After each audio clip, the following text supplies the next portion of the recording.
오늘 함께 보실 말씀은 사도행전 26장 19절에서 32절까지의 말씀입니다.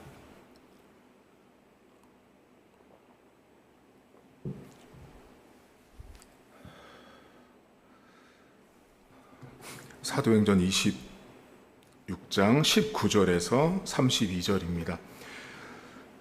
아그리빠 왕이여, 그러므로 하늘에서 보이신 것을 내가 거스르지 아니하고 먼저 다메섹과 예루살렘에 있는 사람과 유대 온 땅과 이방인에게까지 회개하고 하나님께로 돌아와서 회개에 합당한 일을 하라 전함으로 유대인들이 성전에서 나를 잡아 죽이고자 하였으나 하나님의 도우심을 받아 내가 오늘까지 서서 높고 낮은 사람 앞에서 증언하는 것은 선지자들과 모세가 반드시 되리라고 말한 것밖에 없으니 곧 그리스도가 고난을 받으실 것과 죽은 자 가운데서 먼저 다시 살아나사 이스라엘과 이방인들에게 빛을 전하시리라 함이니이다 하니라.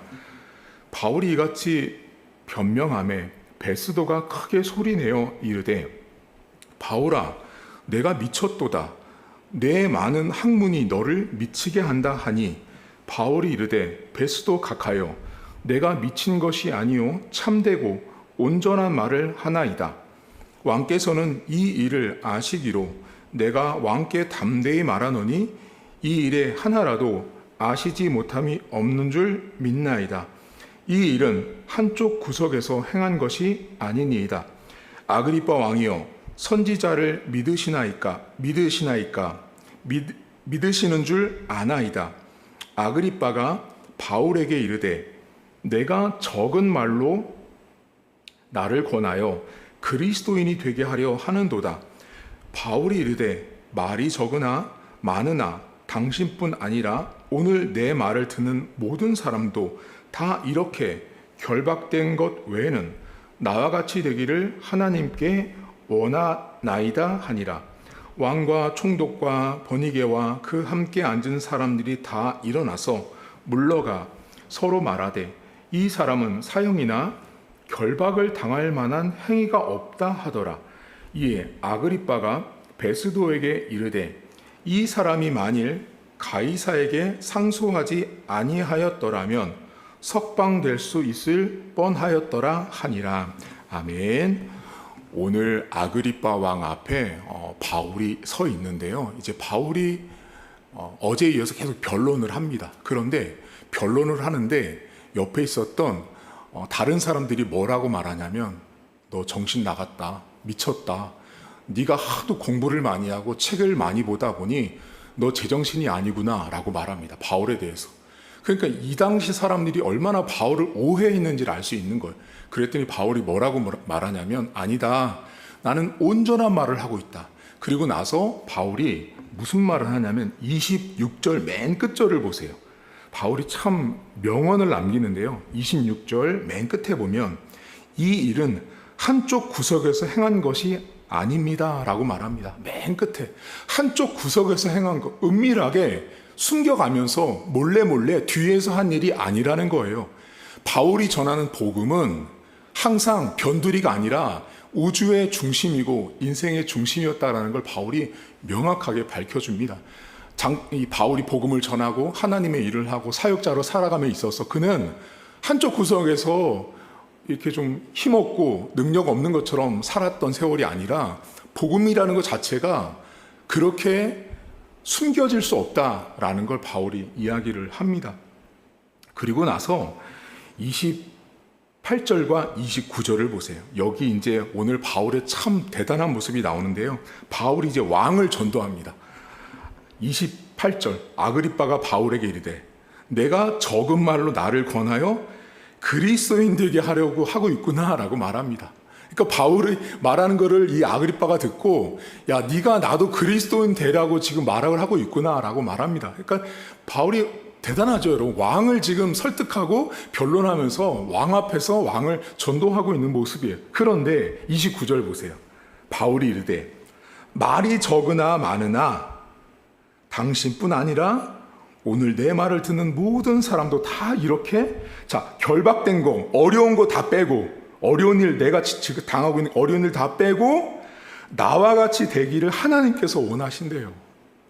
그러니까 바울이 복음을 전하고 있는 아그리빠 왕이나 그 주변에 있는 모든 사람들을 바울은 어떻게 바라봤냐면 모두 다 새 가족인 거예요.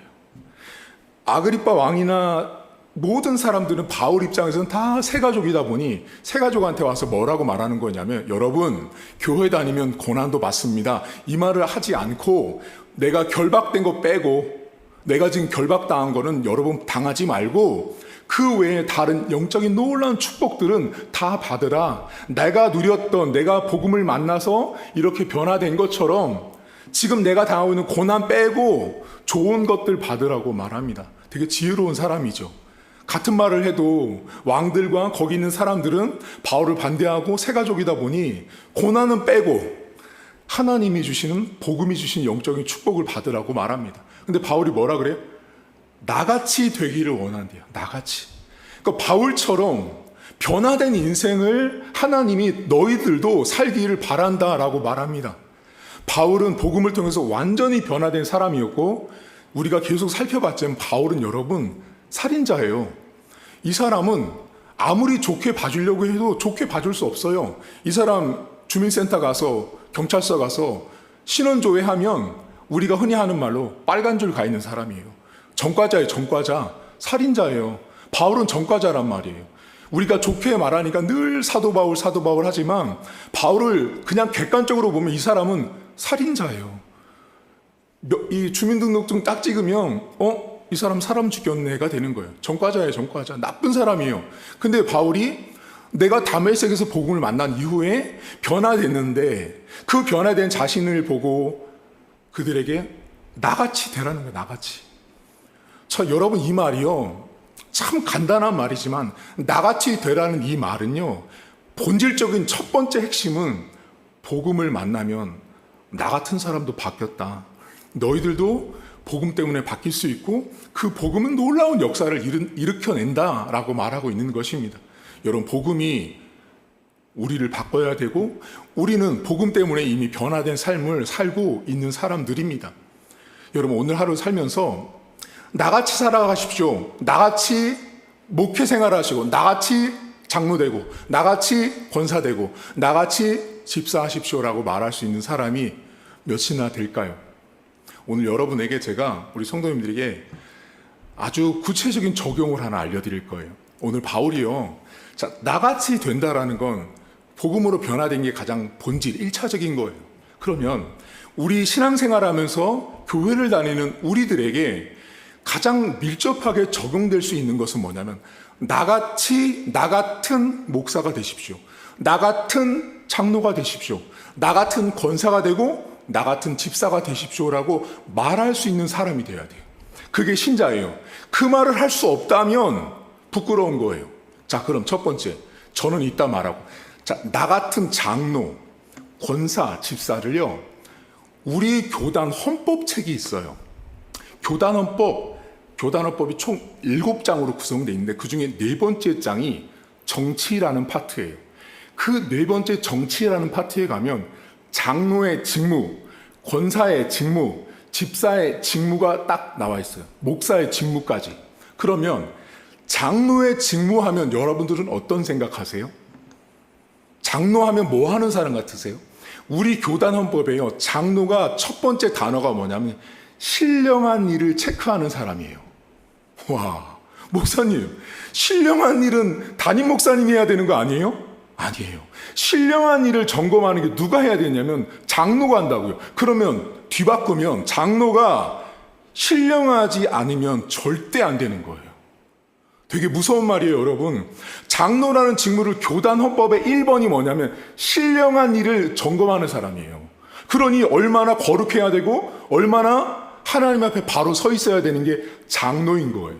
그리고 장로가는 되게 중요한 일이 있어요. 뭐냐면 장로는 반드시 교회에 있는 성도를 신방하고 신방할 대상자를 담임 목사에게 보고하는 게 장로예요. 목사님, 신방은 목사님들이 하는 거 아니에요? 땡입니다. 교단헌법은 교회에 있는 성도를 신방하는 그 직분을 누구에게 줬냐면 장로가 성도를 신방해야 돼요.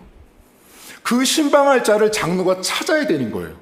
그러면 다른 말로 바꾸면 교회 안에 있는 성도를 담임 목사 못지않게 많이 알아야 되는 사람이 장로인 거예요. 장로는 새로운 사람들의 이름까지 다 파악하고 있어야 돼요. 그게 장로예요, 장로. 장로가 그렇게 새로운 사람들까지 모든 성도를 다 파악하고 있다가 저 사람 몸이 아프네? 저 사람 경제적으로 어렵네? 사업장에 새로운 사업을 열었네? 이 모든 것들을 장로가 다 듣고 파악하고 있다가 담임 목사에게 보고하는 게 장로예요, 장로. 근데 우리 지금 한국교회 어때요? 목사님들이 신방하는 걸로 알잖아요. 그건 지극히 당연한 건데 교단 헌법이 내리고 있는 정의는 신방은 장로 몫이에요. 그리고 보고도 장로가 하는 거예요. 그러니까 장로들이 회의를 하는 당회에 들어가는 당회원으로만 하는데 그건 그냥 기본인 거예요. 핵심은 장로는 매우 신령한 일을 체크하는 사람이면서 교회 안에 있는 어렵고 힘든 사람들을 장로가 정말 레이더처럼 다 찾아내야 되는 거예요. 그걸 장로들이 체크하고 있다가 담임 목사에게 보고하는 게 장로입니다. 권사는 어떤지 아세요? 교단헌법의 권사 첫 번째 임무, 교인을 신방한다. 목사님, 권사가 첫 번째 임무가 교인을 신방하는 거예요. 그러면 목회자가, 담임 목사님이 성도들을 신방하는 자리에는 여자 전도사님이 가는 게 교단헌법이 아니고 반드시 권사가 따라붙어야 되는 거예요. 그러니까 내가 우리 교회 권사가 됐다라는 건 어떤 의미예요? 아하, 목사님이 신방 간다, 가정 방문한다 그러면 누가 같이 가야 되냐면 권사님이 가는 거예요. 권사님이 가서 어떤 일을 해야 되냐면 그들에게 해야 되는 일이 있어요. 뭐냐면 가서 믿음의 본을 보이라고 교단헌법에 나와 있어요. 무슨 뜻이냐면, 자, 집사님이 아프고 성도가 연약해졌어요. 그럼 거기 가서 권사가 집사님, 성도님, 내가 인생을 살아보니까 하나님이 나에게 이렇게 많은 믿음의 축복을 주고 은혜를 주고 간증을 준 그 자신의 사연을 통하여 믿음의 본이 뭔지를 힘들어하는 성도로 하여금 위로받게 하는 게 권사예요. 권사는 가장 1번이 교인을 신방해야 돼요. 그럼 앞으로 우리 교회에서 권사님이 되면 우리 목사님이 가정방문한다 생각하면 가야지. 목사님이 전화해서 권사님 오늘 누구누구 댁 방문해요 그러면 이렇게 말하면 안 돼요. 목사님 왜 저예요? 다른 권사요. 그 전도사님이랑 가야죠. 땡입니다. 권사가 가정을 방문할 때 찾아가는 거예요. 그게 핵심이에요. 권사의 직무. 그러면 집사의 직무가 있어요. 우리 집사님들. 집사의 직무 첫 번째가 뭐냐면요.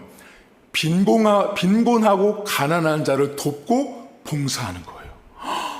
우리는 어떻게 생각하냐면 목사님, 돈 많은 장로, 돈 많은 권사가 빈곤하고 가난한 자를 도와야 되는 거 아니에요? 아니에요. 교단헌법 1번 집사가 해야 되는 첫 번째 직무, 가난하고 어렵고 빈곤한 자를 집사가 돕고 봉사해야 돼요. 와, 집사가 그런 일을 하는 거예요. 그리고 집사에게 되게 중요한 일이 하나 있어요. 그게 뭐냐면 교회의 헌금을 수입 지출은 반드시 집사가 하게 되어 있어요. 그러면 교회에서 들어오는 모든 헌금 목록을 누가 관리해야 되냐면 집사들이 하는 거예요. 집사들이.